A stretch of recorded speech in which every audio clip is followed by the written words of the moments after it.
Hey guys, it's Autumn from The Daily Glamour, and I'm doing another Back to Basics video. This one is on brows.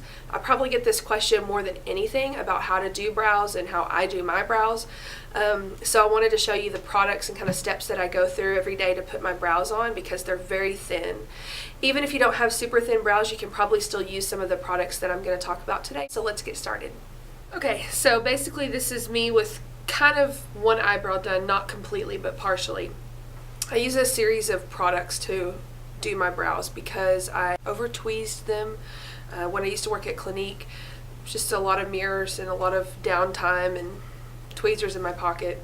Anyway, it was just a bad situation. They don't really grow that much anymore.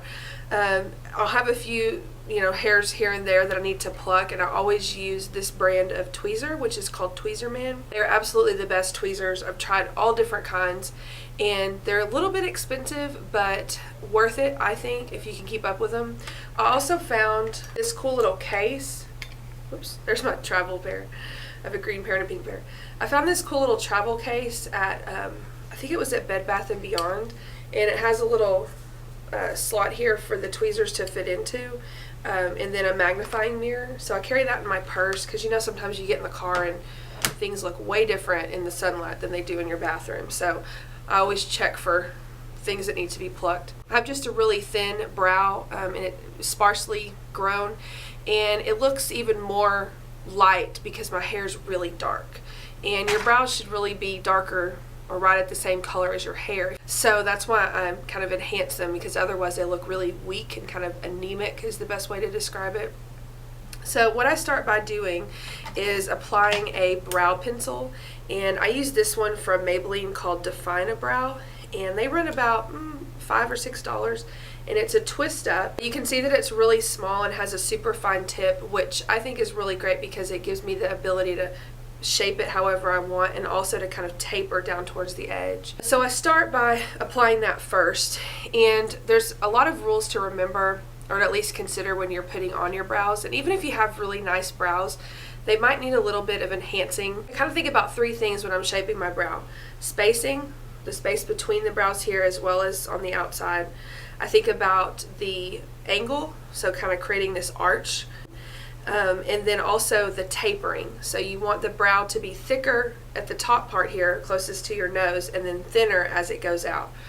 I've seen all different kinds of brows, and I think absolutely that's the most natural, and that's just the way brows naturally grow. So you want to emulate, if you're trying to make them look realistic, you want to emulate how your natural brows grow. So I start by kind of leaning my hand or my pinky on my cheek and putting in the brow shape. I start from the inside corner and I go out.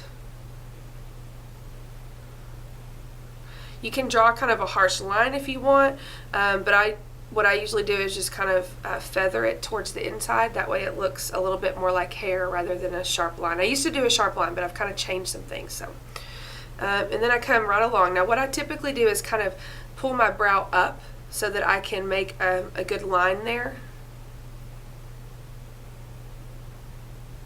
And when I get to this spot on my brow, I don't know if you can tell in the camera, but I can see it.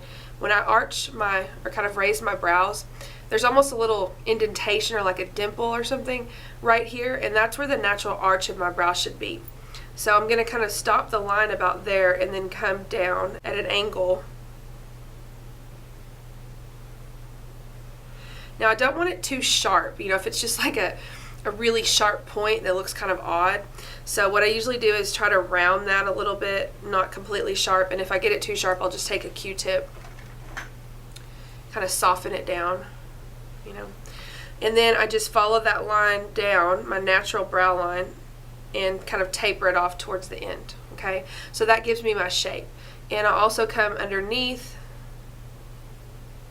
and make sure that I've got that shape too. Now on my brow, instead of also arching there, I round the bottom part, so it's got an arch at the top and then a round on the bottom. It just seems to be how my natural brow grows. Okay. Now there's a couple of things to remember about where to start and stop the brow. I kind of think of it like a check mark almost. So you want to go from your inner corner here and come at probably like just a 10-degree angle, just a slight angle in. and that's where your brow should start, okay? Then you're going to go up and arch and down. Now where your brow should end should be about at a 45-degree angle from the corner of your eye. So if you kind of think of this shape with your finger, it makes sense. So starting here and going all the way across. I see a lot of people that start really far in, and what happens then is you have a ton of space between the brows. And then I also see people that stop their brow really far up, and then it's not quite long enough. And you really want to frame the eye. The next thing I do before I go to put the powder on is check my spacing. You want to try to have an even spacing, so you don't want one brow further in than the other, obviously. So what I do is take my pencil and I kind of place it on my nose, and where this ends up in the middle, I look at the space on either side.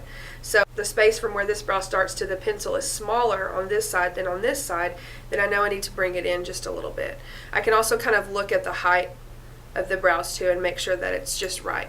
So I'm going to bring that in just a smidgen.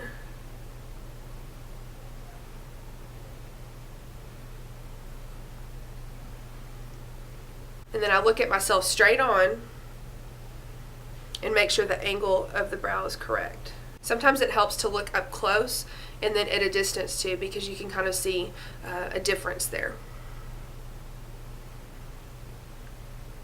Okay, so the last thing I do is take a brow powder. Now if you don't have really sparse brows like I do, then you may not need to do the step of the pencil, because I really like the finish of the powder better. I think it looks more natural, whereas the pencil has almost a waxy look to it.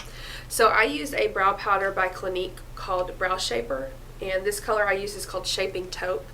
Now this is about $15, I think, but they last. I literally buy one every 2 to 3 years. I mean, it's insane how long these things last. It comes with a little brow brush, but I don't use that because it's too hard. It's like super stiff. I in fact use another brush from Clinique, which is an angle liner brush, and this one's softer and it helps me apply a little bit better. Now this product is very hard. It's just packed in really tightly, and it's super fine. So I find that if I break it up, and I can use the butt end of my brush to do that, kind of break up a little bit of the product so it loosens it, then it applies a bit easier. So I just load my brush up. Again, I use my pinky to rest here, and I just apply that powder right over the pencil that I put on first. I'm going to go ahead and put brow powder on the other eye because I didn't do that yet.